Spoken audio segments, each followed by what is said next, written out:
پۆستی شەو زانیاری شیکەر و بەدوادە چوون.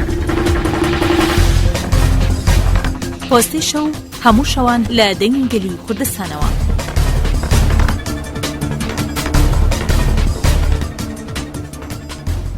شەوتان باش گوێگرانی عزیز و خۆشەویستی هێزگەی دەنگی گەلی کوردستان، خۆشحاڵین ئەم شەویش لە ستیۆدیۆی دەنگی گەلی کوردستان بە یارمەتی هاوکارم کارزان محەممەد لە کۆنتۆڵ دەینەوە خزمەتان بۆ گفتوگۆ و توێژ دەرباری دوپێشات و گۆڕانکاریەکانی پرۆسی سیاسی و ئەمنی لە عێراق. وەک هەموو لە یاگاکەدارن ئێستا عێراق و هەرێمی کوردستان بەتایبەتی بۆتە یەکێک لە ڕووداوەگەرمەکانی ناوچەکە و جیهان و بەردەوام ڕۆژنامە و گۆڤار و سایت و کەناڵەکانی ڕاگەیاندن هەواڵ و راپۆرتی لەسەر دروست دەکەن. ئەویش مەسەلەی هەرێمی کوردستانە بەتایبەتی بۆ ڕوبەڕووبوونەوەی هێزی پێشمەرگی کوردستان و ڕوبەڕووبوونی چەکدارانی داعشی تیۆریست. ئەم پرسیارانەوە چەند پرسیارێکی تر هەوڵ دەدەین لەسەر عێراق لە ڕێز و خۆشەویستیەوە. میوانداری سەیدا هۆزان ئەفرینی چاودێری سیاسی بگین. سەیدا زۆر سپاس یارمەتەبوون دەکەین. حەز دەکەین وەکو جەنابەت ئەم هێزی پێشمەرگی کوردستانە کە ڕۆژنامەکانی گاردیان، واشنتن پۆستی ئەمریکی، لۆفیگاروی فەڕەنسی، زۆربەی ڕۆژنامەکانی دیریش پێگەڵی ئەڵمانی و زۆربەی ینی زۆربەی وڵاتانی ئەوروپا و ئەمریکا ستایش هێزی پێشمەرگی کوردستانەکەن. بەڵای تۆ بۆچی ئایا پێشتر نەیانزانی هێزی پێشمەرگی کوردستان و شەڕەکە؟ ئەمە پرسیارێکی تریش ئایا هێنانی ئەو چەکە زۆری کە بڕیاریان ناوەیەکی وڵاتانی یەکێتی ئەوروپا و ئەمریکا بۆ هەرێمی کوردستان، هەندێک پیان وایە سەیان سوڕماوە کە حکوومەتی مالیکی تا ئێستا لەمای 8 ساڵەیە چەکی نێوە پێشمەرگە. ئەم پێشاتانە چۆن نەبینی؟ زۆر سپاس. سەبارەت بە مەسلەی پێشمەرگە بڕاستی گەلی کورد خۆی لە مێژووی خۆیدا هەر لە لای عسکەری زۆر بە قووەت بووە و بە هیچ شێوایی ینی شکست لە ڕووی عسکەریەوە نەبینیەوە، تەنها لە ڕووی دیبلۆماسی و سیاسیەوە هەمیشە بینیەوە. بۆیە ینی ئەمڕۆ ئەوروپاش و ئەمریکا و هەموو وڵاتانی کە ئەمڕۆ ستایشی ڕۆلی پێشمەرگە ئەکەن لەبەرەوەی بڕاستی هێزەکانی عێراقی وەکو کە دەوڵەتێک بوو، وەکو ئەوەندە هێزی هەبوو، ناتوانی 24 ساعت خۆی لە بەرامبەر ئێرەشەکانی داعش ڕابگرتە. بەڵام پێشمەرگەی کوردستان و خەڵکی کوردستان ئەمڕۆ توانیانە تا ئێستا بەرەنگاری لە نەوچەکانی خۆیان بکەن و بەرگری لە سەنگەرەکانی خۆیان بکەن، هەرچەندە لە هەندێک شوون وەکو پاشەکشەیان کردووە. بەڵام ئەمڕۆ ئێمە دەبینن جارێکی دیکە ئەو شوێنانە ڕزگار دەکەن و گەرنەوە ئەو شوێنانە. بۆیە ینی پێشمەرگەی کوردستان خۆی هەر کەسی وازانی کە ئەوەندە ساڵ شەر نیان کردووە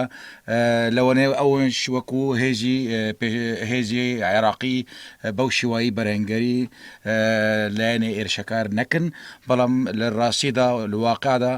یەکەیتی گەلی کورد، یەکڕێزی گەلی کورد و هاتنی هێزەکانی گەریلا و یەپەگە لەگەڵ پێشمەرگە هێزێکی گەورەی کورد نیشاندا. و ئەمە من ئەڵێم ئەف سەرکەفتنی پێشمەرگە ئەوەیە کە یەکبوونی ڕێزەکانی گەلی کوردە بەرامبەری تەروریستەکان ئەوە هەنگاوی هەری گەورە بوو. بەڵێ حەزەکەین بزانین ئەمە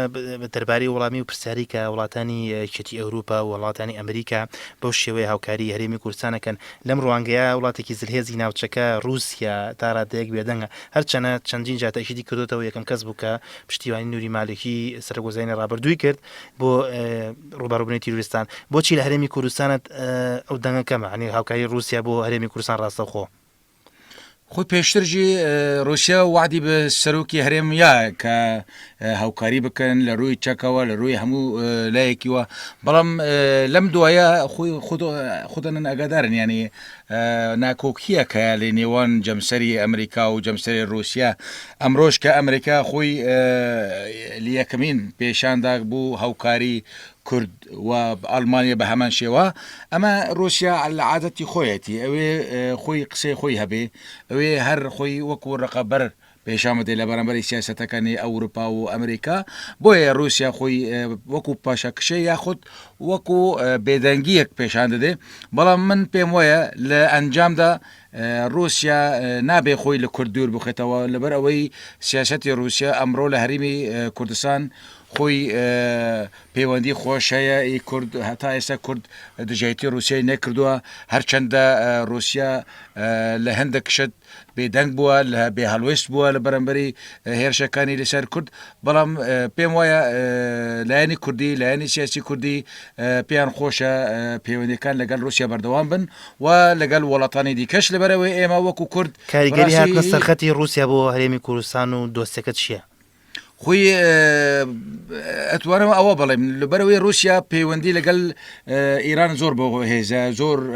بخۆشە لەگەڵ هەندی لایەنی شیعی عێراقی بە هەمان شێوە بۆیە ینی رووسیا ئەتوانێت ڕوولێکی خۆی ببینێ بۆ ئەوەی کە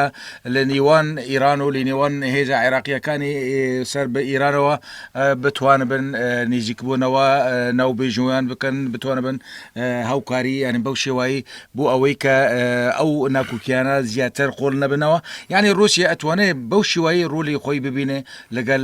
هەرێمی کوردستان بەڵێ بۆ ڕوبەڕووبوونەوەی تیرۆریستان پێشتر بەڕێزی باشتر ئاگاداری رووسیا ڕۆڵی ینی ئەزمموی هەبووە لە بەرەنگاربوونی تیرۆر بەتایبەتی لە چیچان و ناوچانە بۆ ناوچانەی کە سروشتی ئەم هێزانە لە یەکتر دەچن ئەتوانێت ئەزمموی تیرۆری رووسیا بۆ هەرێمی کوردستان عێراق بگوێزرێتەوە خۆی ئەگەر رووسیا هەماهەنگی لەگەڵ لایەنیەکانی دیکەی نێودەوڵەتی بکات ئەتوانێت بەڵام ئەگەر رووسیا تەنها هەر خۆی پێشان بدە لە مەیدانی ساحەی ئێسەی کە لە هەرێمی کوردستان و عێراق و ئەمانە هەیە ئەو ڕەوشە من پێم وایە زەحمەتە ئەگەر رووسیا هەر خۆی تەنها خۆی لە ساحەکە پێشان بدێ بۆیە ئەبێ رووسیا لەگەڵ لایەنی پەیوەندیدار تایبەت لەگەڵ هەرێمی کوردستان پەیوەندی خۆشتر بکە بەهێزتر بکە و هەروەها لە ڕووی چەک لە ڕووی سیاسی لە ڕووی دیبلۆماسی لە ڕووی لە هەموو لایەک ئەبێ رووسیا وەکو وعدی کە یا بە سەرۆکی هەرێمی کوردستان ئەبێ بەو شێوای نزیک ببێ هەروەها رووسیا وەکو چۆن کە یەکەمین لایەن بوو شەرمەزارکردنی قەتیعەمەکانی کە داعش لە دژی تەلعەران و تەلحاسن لە ڕۆژاوای کوردستانی کرد پار بە هەمان شێوە پێمان وایە رووسیا ئەتوانێ خاوەنی ڕوول بێ لێرەش بە هەمان شێوە ینی لە دژی جەکدەرانی داعش خۆی رووسیا لە ڕۆژاوای کوردستان هەڵویستی هەبوو لە دژی داعش بەڵام پێم وایە لێرە ئەگەر هەڵوێش بێدەنگ بێ بەڵام پێم وایە مەسلەی تەوازونی سیاسی و مەساڵح بەرژەوەندەکانی هەرێمی و سیاسی ئەوە ئەبێ بە هۆکارەکە بەڵێ چەندە لە بەشێکی بەرنامە قسەکانتە لەسەر بەرنامەکە ئەماژۆ پێکرد ئێستا عنی چاودێرانی سیاسی لە هەرێمی کوردستان عێراق ناوچەکە عنی ستایشی هەڵوێستی یەکەن ئەم یەکەم جارە هێزی پێشمەرگە و پەکە و یەپەکە و زۆربەی پارچەکانی کوردستان لە شەڕی داعش خوێنەوەی بەڕێستان چیە بۆم ڕۆژە هەنی خوێندنەوەی بەڕێستە هەر چوار پارچەی کوردستانیشی پێم وایە لەم دوایە بڕاستی یەکڕێژی گەلی کورد یەک کوتاری سیاسی گەلی کورد نزیکبوونەوەی گەلی کورد ئەوە جێگەی ستایش بوو ئەوە جێگەی باوەری خەڵکی عالەم دنیا بوو چونکە ئەمریکا و هەموو وڵاتان هەمیشە دیانگوتن ئەبێ کورد یەک بێ کورد یەک بگرێت تا ئێمە بتوانن بن هەوکار بن هاریکار بن بەڵام ئەمڕۆ کە دەبینن کوردەکانی باکوور و ڕۆژاوا و ڕۆژهەلاتی کوردستان هەر چۆپەرچی کوردستان هێزەکانیان ئەمڕۆ لە لالشن ئەمڕۆ لە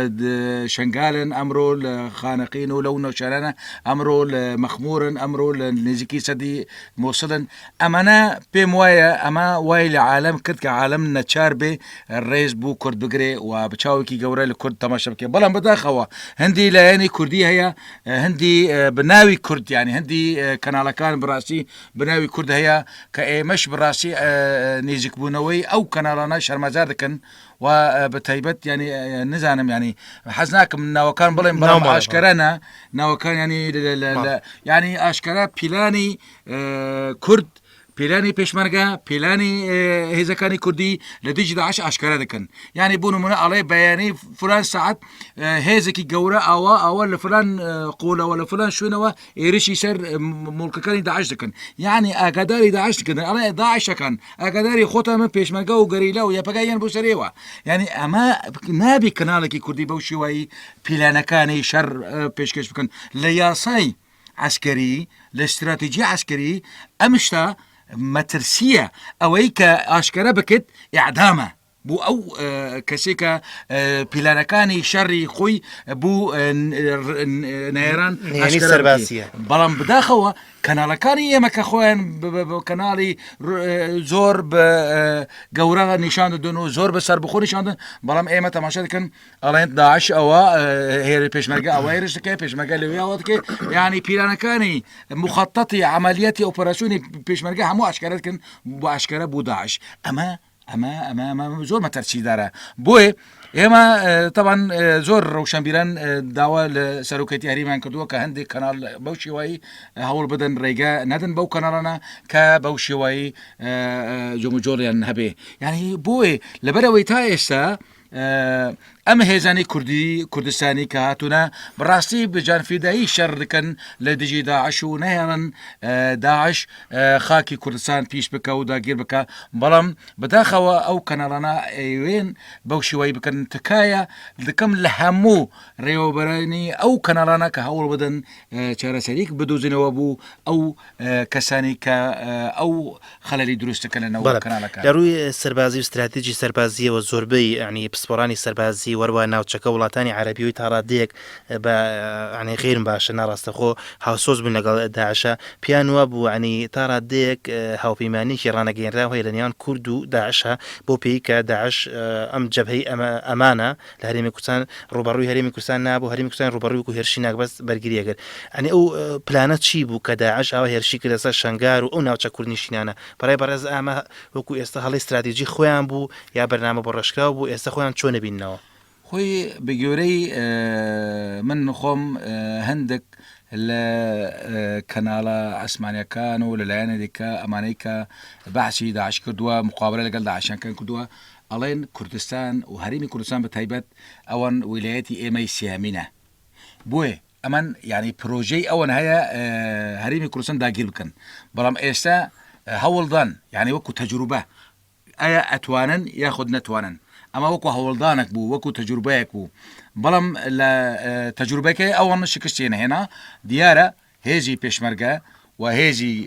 یەپەگە و گەریلا کورد نایڵن تجاری ئەو نزیکبوونەوەی لە داعشزانم ئەم هێرشێکی ئێستا کردویان وەکو جەناب شۆملایش ئەگەدارن عنی لە کات و سادا هێزی پێشمەرگە ئەو ناوچانە کۆنتۆڵ بکاتەوە ئەوانی کە پاشەکشەی کردووە بەتایبەتی و باس چێت داعش زۆر زیانێکی زۆر گەورەی بەدەستگەیشتووە لە ڕووی کوژراوە بەڕای بەڕاز ئێستا ئەو پلانەی ئەوان کە دایان ناوە پەشیمانی لی چۆن بۆ پەلاماری زاری چۆنە مەسلەی ئەمان خۆی داعش هیچ کێشەی نییە داعش لەبەر ئەوەی ڕێکخراوەکی تەروریستە یعنی بەسەدان کەس بکوژرێت خەمی نییە وەکو ئێمە نییە وەکو کورد نییە کە بەڵێ ئەوەندە پێشمەرگەمی شەید بوو بەو شێوەی یان گەریرە یان یاپەکەەوە چاوەڕێکە ڕاپەڕی نێبێ مەسەن ناوچە بۆی هەرێمی کوردستان و موسیش لەژێ دەستی دەبێت ئەوەن بەو شێوەی ئەوە نەزانی چۆنە ئێستا خۆی داعش من حقیقەتی داعش بڵێم داعش خۆی کاکە وەکو چۆن کاتی خۆی حزبی بەعسی عەرەبی کە مێشێل عەفرەق حزبی بەعس دروستی کرد حزبێکی قەومی بوو نەتەوە پەرست بوو بەڵام بە ئاڵای سۆسیالیست بە ئاڵای اشتراکیە ئێستش ئەم داعشە کە دروست کراوە هەمان حزبی بەعسی عەفلەقیە بەڵام بە ئاڵای ئیسلامی کاتی خۆ بە ئاڵای سوسیالیزم بوو ئێستش بە ئاڵای لا ئیلاهە ئیلا الله بە ئاڵای ئیسلامی بوو یعنی هەمان سیاسەتی حزبی بەعسە یعنی داعشی ئێستا و داعشی عەفلەق هەر یەکە یعنی ئەوە حسابەکە ئەبوو بەکر البەغدادی فەرقی نییە لەگەڵ میشل عەفلەق هەر یەکن ئەوەی دیکە بە ناوی بە ئاڵای سۆسیالیزم ئەما بە ئاڵای ئیسلامی بۆیە هەردووکیان فەرقی نییە هەردووکیان لە دژی کوردن هەردووکیان لە دژی نەتەوەکانی دیکن هەردووکیان نەتەوە پەرستن بوو نمرە ڕۆژاوای کوردستان لە ڕۆژاوای کوردستان ئێستش خۆیان ئامادە دەکەن بوو لە ناوبردننی یزیدەکانی لە عەفرین دوونی بینیم نووسینە لە ئینتەرنێت ئەڵێ گوندەکەیە لە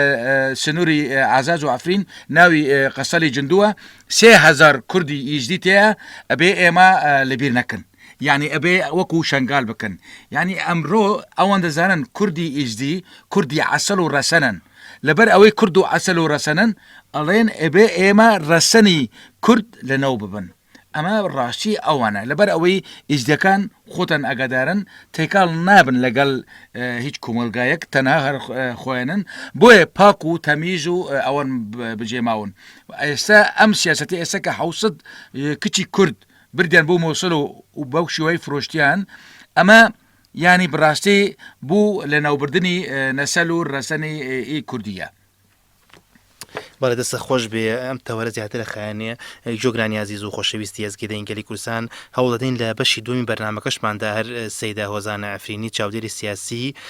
میوانداری بکەین ئەمجارە لە بواری سیاسیە گفتوگۆ و توێژی لەگەڵا بکەین ئەو نێماوەتەوە لەم بەشی یەکەمە دووبارە سوپاسی سیدا هۆزە ئەفرینیەکەین کە ئەو کاتی بۆ تەرخان کردین هیواتەن لە بەشی دومیشا لەگەڵمانە بمێنێ بۆ گفتوگۆ و توێژی زیاتر جۆگرانی عزیز و خۆشەویستی هێزگەی دەنگەلی کوردستان بەم شێوەی ئەڵقەی ئەمجارەمان کۆتای هات تا بەرنامەی سبەی شەودەینەوە خزمەتان بۆ بەشی دووەم هەموو لاکتان بەخوای گەورە سپێرین خواتان لەگەڵ.